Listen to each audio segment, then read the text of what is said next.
this is Stevie. We are Cinema Popcorn, and welcome to another Bad Movie Monday.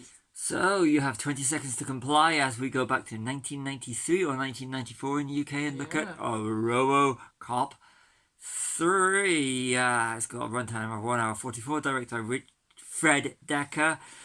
Frank Miller, comic book writer, wrote this one, and it stars Robert John Burke taking over from Peter Weller as RoboCop, and Nancy Allen's returning. Rip Torn as the CEO, Ninja Robots, and it was done filmed in 91 but released in 1993 as Orion Pictures went bankrupt. Okay. I actually remember reading about it in 1991. And so it was like put on a hold. We didn't think it would see the light of day. Five in 91. I didn't think it would see the light of day. A lot of people didn't at the time. And if you're a RoboCop fan, because the original RoboCop was an 18 certificate in the UK, a satire which was aimed at a younger audience because it's robots and action. Yeah. It's you see different things as you get older. But this film is with especially with Nico, with a young child in it.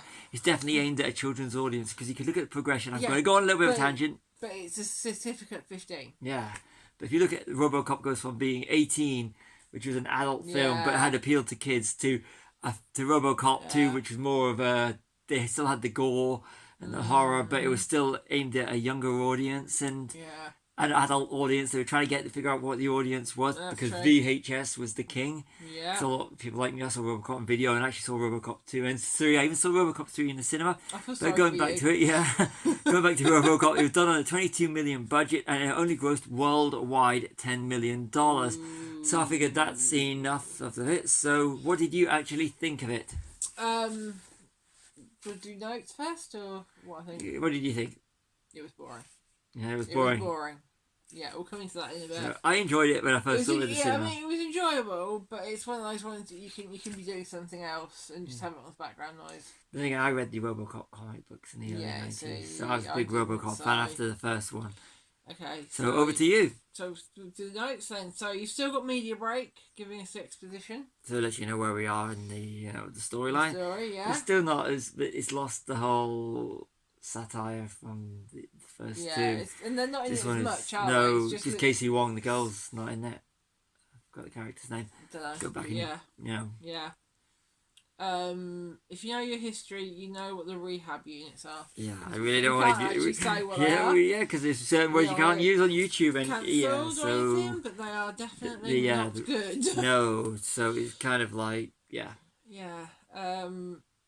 it's 15 minutes before Robo appears. Yeah. And it's actually recycled RoboCop suits. Yes. Just cut down on the budget. New actor, just it's the original. It's the RoboCop. It was pieced together. The suit is pretty iconic. So and it's too small for him, so he was in a lot of pain during the production. Didn't know that one. Yeah. Okay. So we've got some. We'll say cameos, but these happened before the other things. Yeah. So you've got. Is it Pintel? Pintel from Pirates of the Caribbean. Yeah. Is the man in the diner who's doing the hold up. Shane Black's in that area somewhere as well. Yeah, apparently so. You've got Stephen Root. Yeah, is Boyle's dad in Lynn Boyle in Brooklyn Nine-Nine, amongst other things. And then also you've got McDaggett. No, McDaggett is the British guy. Jakey's dad. Jake's dad. Yeah, from, I thought it was somewhere. Yeah, from Brooklyn Nine-Nine. Yes. So the corporate bad guy. Yeah. So one of the corporate bad guys is Jake's dad. So he's barely in it. The 9-9s, which is quite good. So yeah. Yeah. So yeah. Anyway, back to the main notes. You got the splatterpunks. Splatterpunks. Everything's splatter. Everything's splatter. Splatter this. Splatter that. Punk. Bear in mind this was early 90s. Yeah. And then they can look at Mad Max, but Mad Max worked. But Mad Max works because that's a post-apocalyptic. It's post-apocalyptic. This isn't post-apocalyptic. This is just future. And it's lost the whole. It's lost all the satire. It's just it's a teenagers action movie because I think most adults are turned off by that point. Yeah. So it's gone from the core audience to basically the audience that saw RoboCop like myself that was still going to the cinema to see Robo 3 when it was released. And also saying about Splatterpunks, their look. How long does it take to get ready? Yeah, their hair is awesome. It is awesome. And they look like they're on awesome. they look like they're on drugs, obviously. I'd say in the universe, that universe is nuke. But they look at the faces and everything. But they still have plenty of time to sort their hairs out in the morning. Sort their hair and have the big punk look. And they probably don't like do anything. They probably just like leave it and it just stays. Super glued like that together. Yeah, probably. That might actually would make more sense. Probably. But they're all morons. The bit where he's trying to try your head on with the hat on towards the air. Yeah, and there's a guy there who's got a stab vest on. He's just like trying to stab himself with. It's like, no, what are you doing? Come on, I'd be trying that. You see if it works, but you wouldn't be going like that. You'd literally have it before you put it on. You did before this guy's wearing it. Yeah, so when the rehabs recruit the Splatterpunks, and the cops side with the citizens. It's kind of like only got that big end battle, which is kind of useless. Yeah. But they still got the RoboCop music going throughout the whole film. But RoboCop hardly does anything. I know. It's all down to the kid. Yeah. Which emphasises the whole thing that it is a children's movie. Yeah, definitely. Yeah. What else have we got?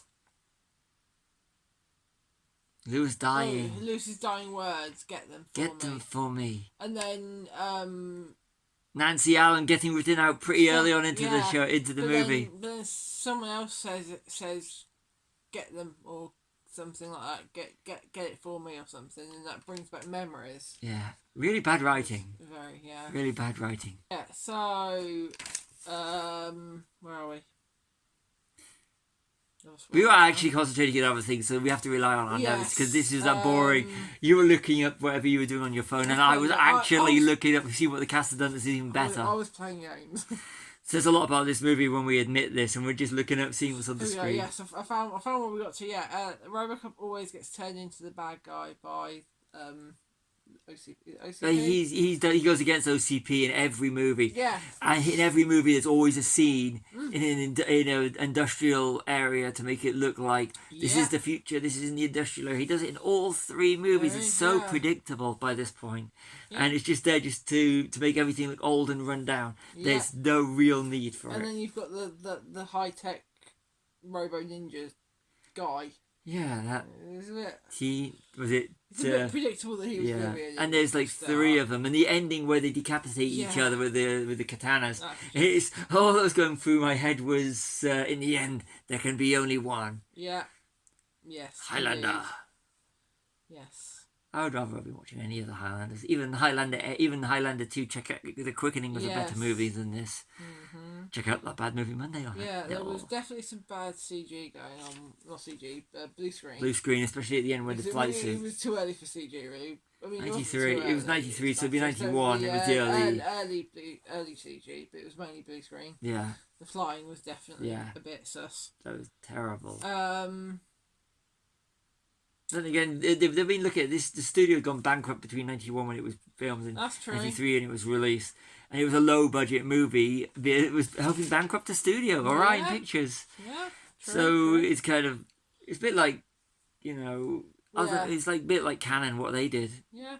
I mean, you said about they do a flashback to the original film. Yeah, when you see Clarence Bodico in his army shooting RoboCop. Yeah, and it's like never do a flashback. Not to a better movie. No. It just makes you realise you're watching an inferior sequel. Yeah.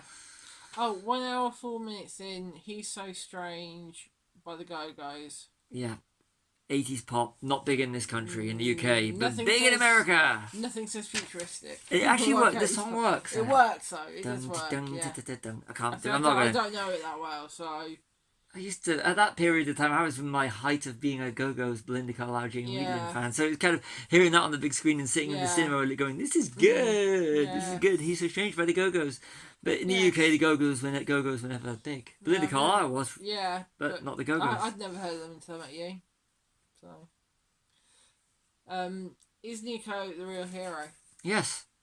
She does all the work. She shuts down Ed 209 at the start. She helps save the day. She helps RoboCop, Murphy. Yeah. And, she's the hero. She's the real hero. She's the Anakin Skywalker. Yeah. In Phantom Menace, it's Anakin Skywalker that saves the day. In this one, it's Nico. Yeah. It is. Let a kid save the day. Yeah, so that's kind of like the whole why you could say there's possible is RoboCop 3 a children's movie. Answer in the comments. Yes, definitely. And my final point is, my friends call me Murphy. You can call me RoboCop. To the CEO played by Rip Torn, and yeah, so it's dun dun dun dun dun dun dun dun dun. So And it's and it was Frank Miller, comic writer. So yeah, so but yeah, we try not to repeat ourselves in these. No. So okay, so bad movie, good movie, good bad movie that's so glad it's good, or just bad movie. We do. Star rating first. I remember, okay, when it came out, I was still into my big. I love RoboCop. Yeah, so I know. You have the rose-tinted glasses. I think when it came out, it was probably. It was bad. It was bad in 90. Yeah, it was bad in 94. Okay. It was RoboCop was because they've done so many spin-offs. I was going to try and say, when it came out, it was probably like ahead of its time. It was dated, even in 94 when it hit the UK. Yeah, the TVs looked like TVs that. It had so many spin-offs. You get now. There's been so many spin-offs of RoboCop, and they haven't made a decent sequel, remake, spin-off. The comics were good. The Marvel ones, they did the Marvel comics. From what I can remember, it's been over 30 years since I've looked at them. Yeah. But RoboCop 3 is just a bad movie. I'd say 2 stars. It's boring. I'd say 2 stars. Boring and a bad movie, definitely. Taking the DVD out the play because it's like we're not going to watch this again. I'm not going to go sit back in the next few days and say I want to check out this scene. No. It was a bad movie, yes, so it falls into that category. So next week. So next week we're going to try something a little bit different. So we'll do the sign off first. I've been Charlie, this has been Stevie, we're actually Popcorn, like and subscribe. Now a little bit of bonus material for watching. Yeah. Pick a number between 1 and 5. Here's a number between 1 and 5. It's 2. And that is... New Moon. So next week on Bad Movie Monday, we are going to be watching the second Twilight movie. Twilight, New Moon.